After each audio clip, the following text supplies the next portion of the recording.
Hi everyone, I hope you're having a great weekend so far and also that you're safe at your homes. Mental illness is a subject that has been talked about a lot, especially during the last year when the COVID pandemic began. I never used to relate myself with all these emotions and I never thought I could experience the emotions of anxiety, depression, etc. But last year taught me something else, and I am sure a lot of you are able to relate with me. So I have come up with certain solutions to keep myself busy and to stay away from all the negativity and that stupid trap. So I'm about to share my ways of staying mentally healthy, and I hope it proves helpful to you as well.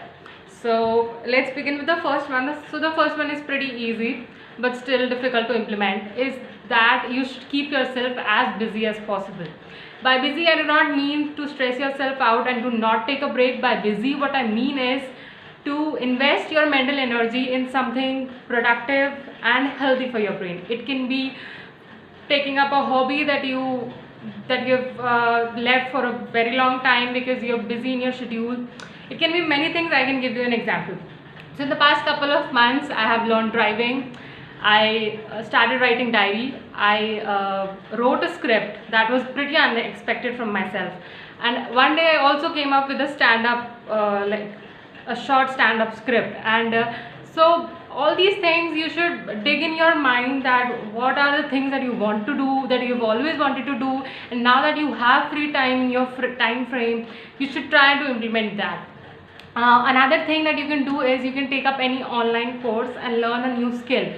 So you could learn a new language. You could, so for example, recently, speaking for myself, I found out a course on Coursera that talks about animal behavior. So it ignited a lot of curiosity in me, because that is a subject that I'm very interested in. So for you, it can be anything. It can be cooking or playing violin or anything. And there are so many interesting and amazing courses out there that you can learn. You don't have to clear a test or get a certificate.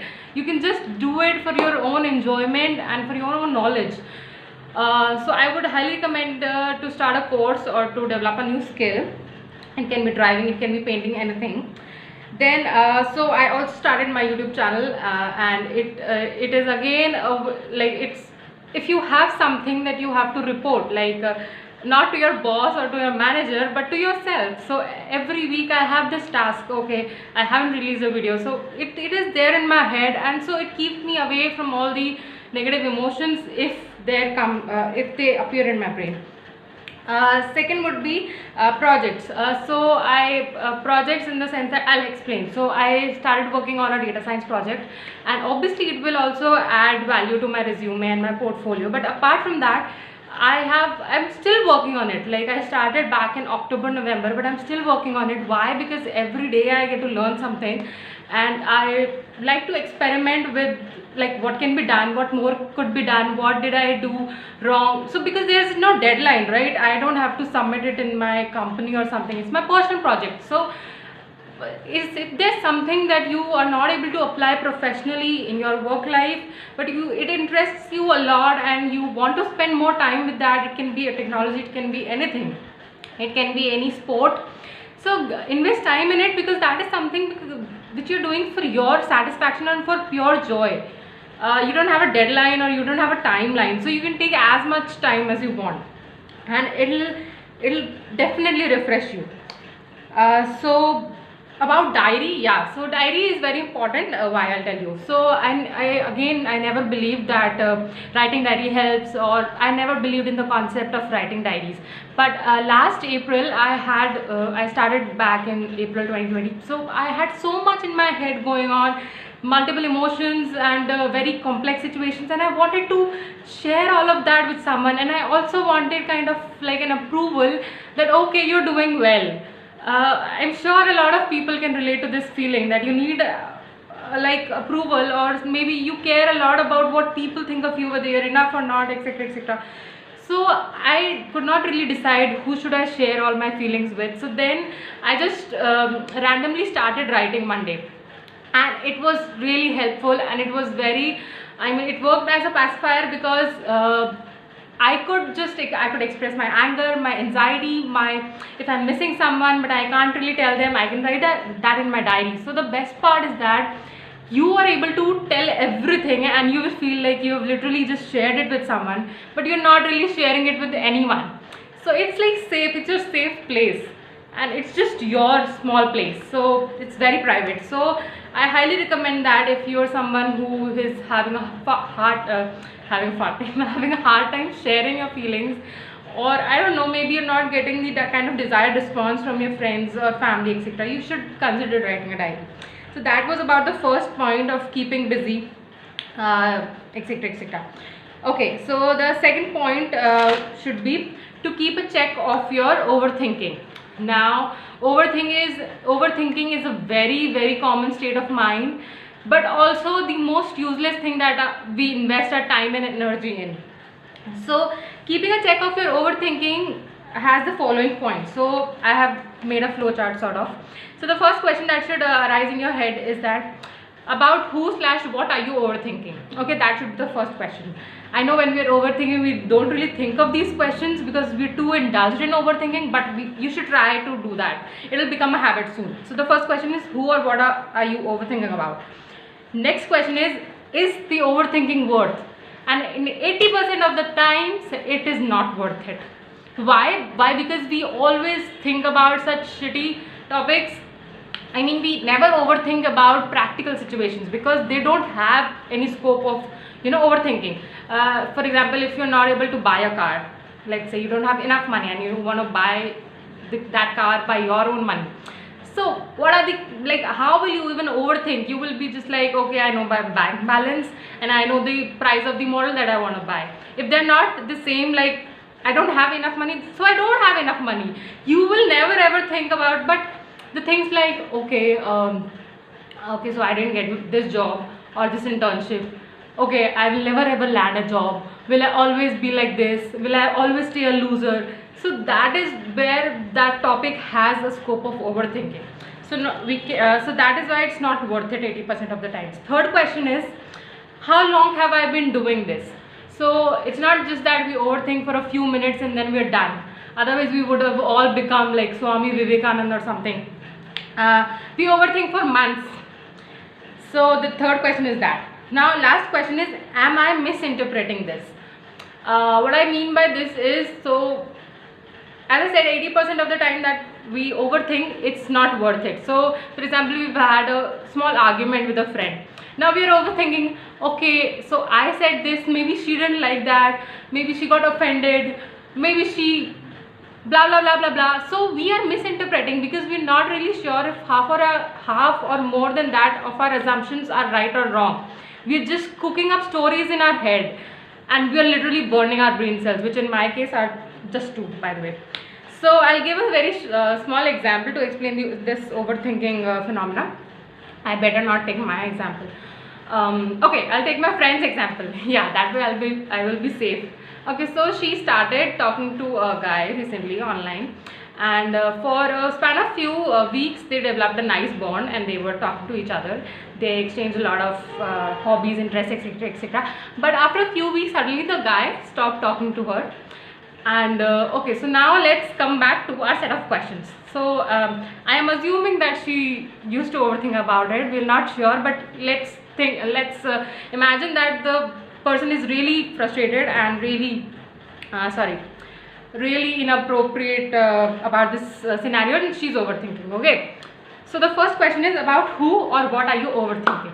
Now in my friend's scenario, the person is a stranger. You heard me. We are overthinking about a stranger. We never overthink about a mother, a father, a parents who are literally the reason we are alive today. We will never do that. We will always overthink about stupid people we meet on the internet. So the first question, half of our overthinking will stop if we get the answer to the first question. Who or what are we overthinking about? Oh God. Second question is the overthinking worth it? So now in my friend's case, obviously it's not worth it because the other person has stopped texting you. They don't care what you feel. They don't care what you're going through. So definitely it's not worth it. I mean, just get over with it. I know it's easier said than done, but if you have these questions in your head, trust me, it will be a very clear procedure for you. So definitely it's not worth it. How long have I been doing this? Now this depends on the situation where you maybe just kind of forget it in maybe a day or two, or you're taking weeks. Oh my god, what did I say that offended him?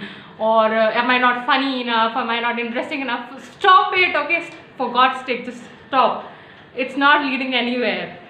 That person stopped talking to you, no problem. There are so many people out there. Just check out the world population if you have any doubt.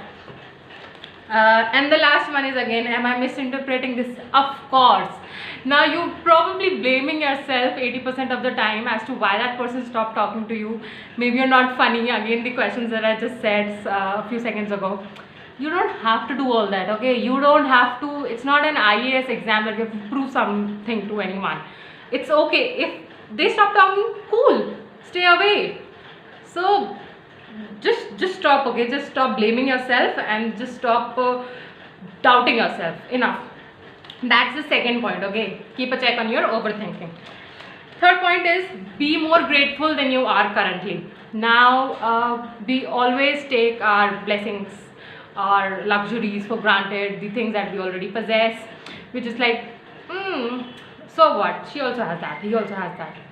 You have to stop doing that. And the most easy example that I can come up with that, with in the current scenario, which can be relatable, is that you did not catch the virus, if in case you did not. So that is like the biggest blessing you can have right now.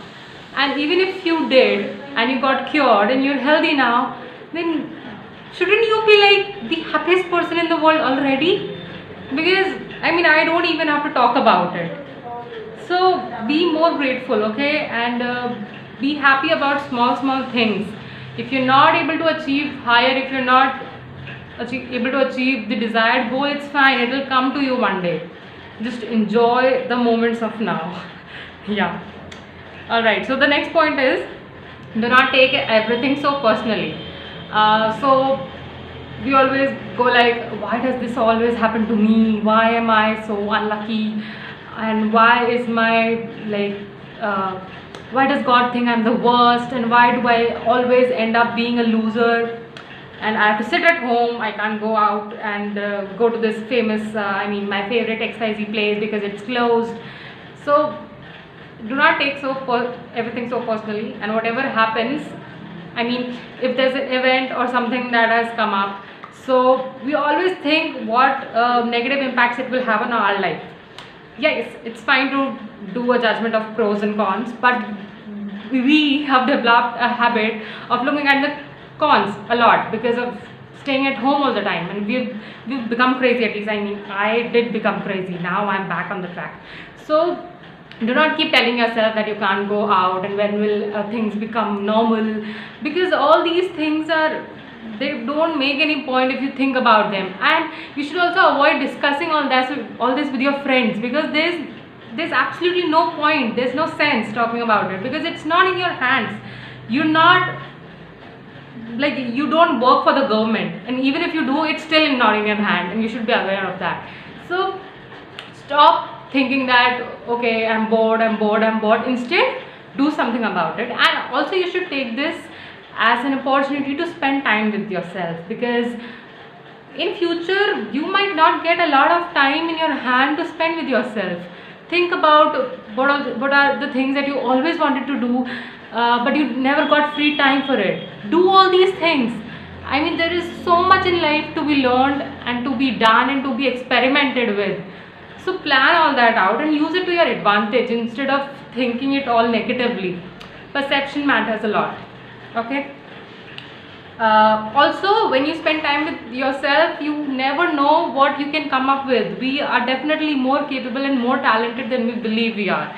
I never knew I could write a script. I always used to think I'm a horrible storyteller. I never knew I could even write a small stand-up comedy part. I always used to think, yeah, I'm funny, but I can only make people my age laugh. I can't really speak that. But yes, I did write that. So when you land up doing all these things, of course, nobody's paying you for doing all these things, but mentally you stay happy by doing such small experimenting with all these things. Okay. So yeah, so that was the point, that do not take everything so personally. Next is about music. So I don't really have to elaborate much upon it because we all know how music can heal us. So yeah, and the next is reading books. So some of you might already be, I mean, you are avid readers and you're already a big like geek about books, etc. But for the people who are not, I am not really a huge fan of books. I mean, I like reading, but it's not the topmost element on my priority list. But what I have to assure is that, so I started reading The Soul Spokesman by Aisha Jalal last year in March, I think so, and I did not complete it. But what I would recommend is reading books is amazing. You get to learn about so many things, and yeah, they're very knowledgeable. I mean, of course, we all know that reading books is great, but we still don't do it. So I highly recommend that. Then the last one that I would want to talk about is how to solve a problem and how to find something that will instantly refresh you and rejuvenate you. So whenever you're stuck somewhere, whenever you're mentally exhausted or angry or sad, etc., you're crying, so always find something that you can immediately go to. You can run and go to that thing, that activity, or that person. It can be anything, and you can immediately like calm yourself down. So for me, giving an example, it's dance.